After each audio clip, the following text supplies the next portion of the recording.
Now, I've been seeing a series on YouTube. It's like Chicago something.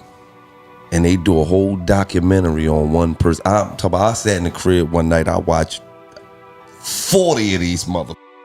I pride myself on knowing everything. This tell me some shit I don't even know. You telling some shit, I'm like, how do you know this? This shit be so detailed, and then such and such went over to 63rd Street and they killed this person, and then they can't. I'll be like, how the fuck would you know all of this shit?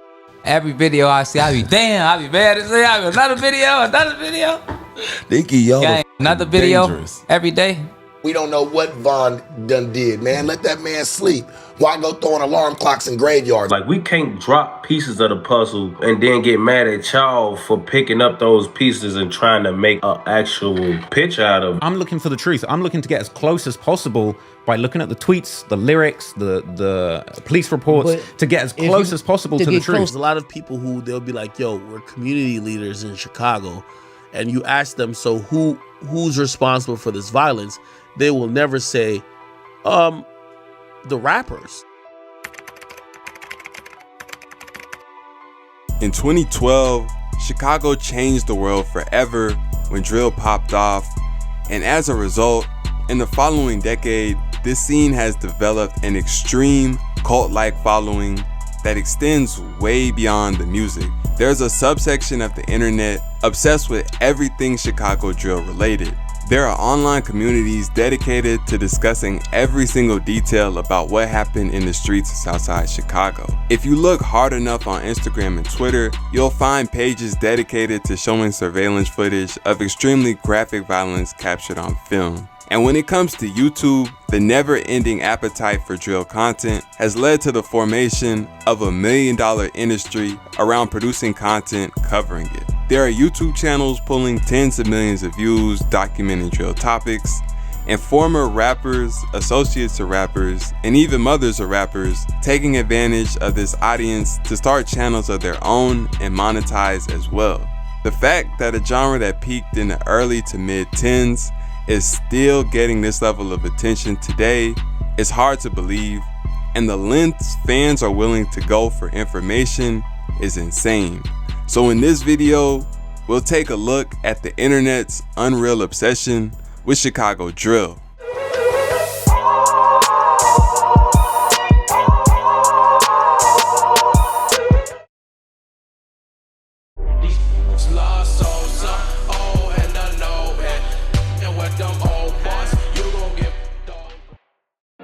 Chicago drill started in 2011 with people like King Louie, Billionaire Black, FBG Duck, E-Day, Chief Keef, and Lil Durk. It was inspired by Atlanta and branched off from the trap music family tree. But drill was different because it was primarily about the violence, and it was heavily based on reality. Chicago also had a very unique environment that set it apart from a lot of other cities at this time. In Chicago, they treated gangbanging like a sport and tracked things like bodies individual members had and losses gangs had taken as a whole versus the ones they had inflicted. Traditionally, the hitman was one of the lowest positions in the gang structure because it meant you were easily expendable. But in Chicago, the gangs had lost structure to the point where the only thing that mattered was fighting on the ops, and hitmen transitioned to being the most praised and respected members in the group. Being known for doing hits in Chicago earned you a reputation, and you could become famous in the city purely off putting people in the ground and nothing else. Social media was also a big part of this early movement. Drillers themselves would hint at what they did, and people around the area would discuss who was responsible for what. All of this was going on independently of the music, and the city just had a strange fascination with gang violence. So when the songs eventually took off and fans realized everything going on in the streets and being discussed on social media, they took on this fascination with the streets and began learning about everything that was going on around the drill scene and participating in the speculation. Media outlets like DJ Academics and College Kid recognized the opportunity and began covering the scene. This coverage of Chicago was so popular that it blew academics up, establishing him as one of the largest independent media figures. In 2017, the Chiraqology Reddit was created as a community for all the people on the internet obsessed with Chicago to come together, share their speculations, ask questions, and debate. This was the beginning of a new era of the internet where a random kid from somewhere like the suburbs of Nebraska, who probably couldn't even name 5 countries outside the US, could tell you every gang in a 5-mile radius, the set they claimed, and every group they had ever beefed with. The level of obsession people across the internet had with gang culture seemed strange, but in reality, Americans have been obsessed with crime forever, and this can be seen by the amount of true crime documentaries, podcasts, and television shows that Americans consume.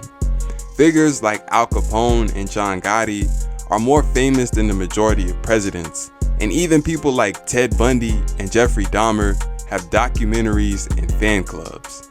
So although strange, this new internet obsession with drill culture fit right along with all the other avenues of crime Americans obsessed over for decades.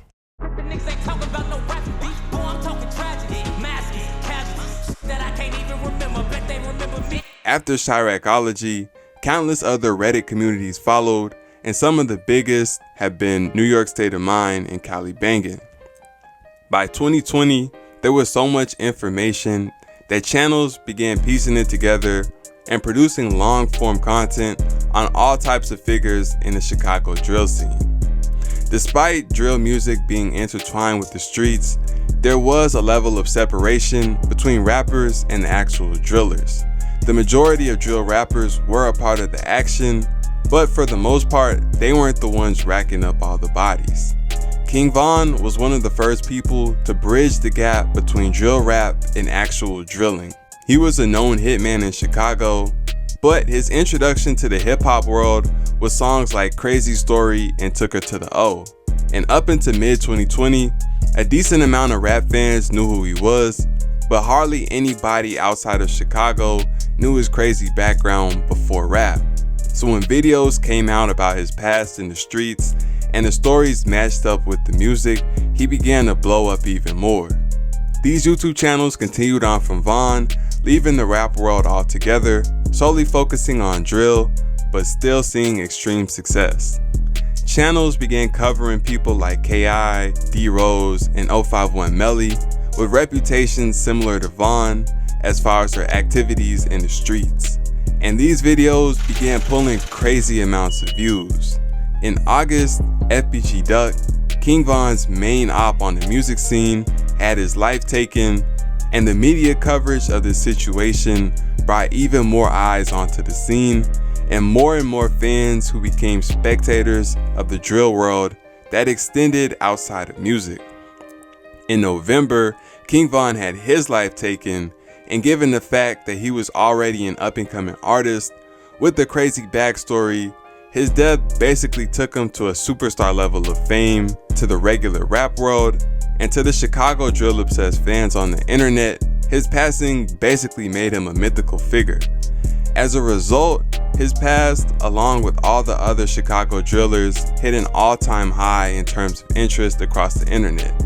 Previously mentioned people like K.I., 051 Melly, D-Rose, and others similar to them like KTS Dre and C Money, who had never made a song in their life, were seeing extreme fame off their past in the streets, pulling millions of views on separate videos.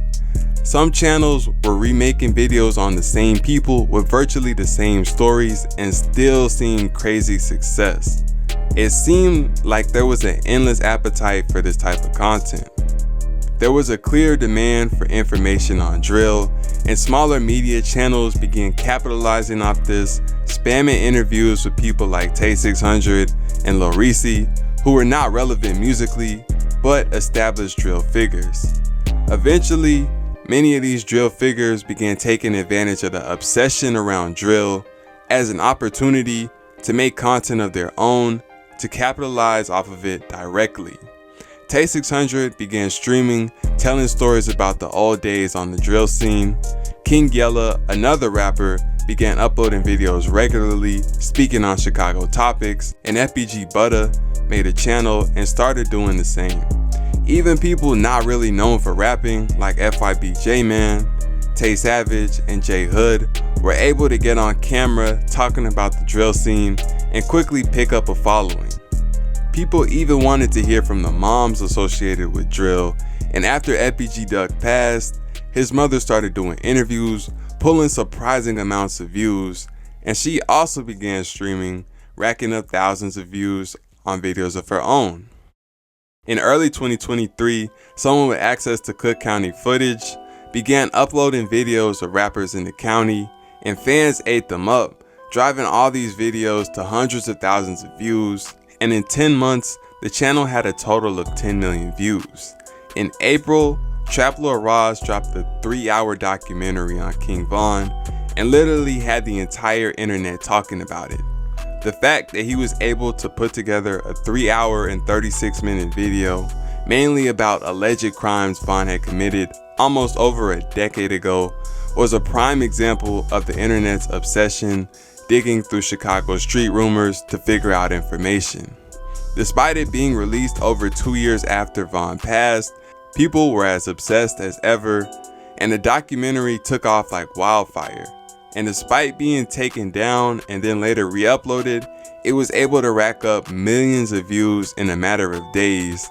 And as of December of 2023, it's on the verge of hitting 10 million views, by far the most viewed video on the entire Trap Lord Ross channel.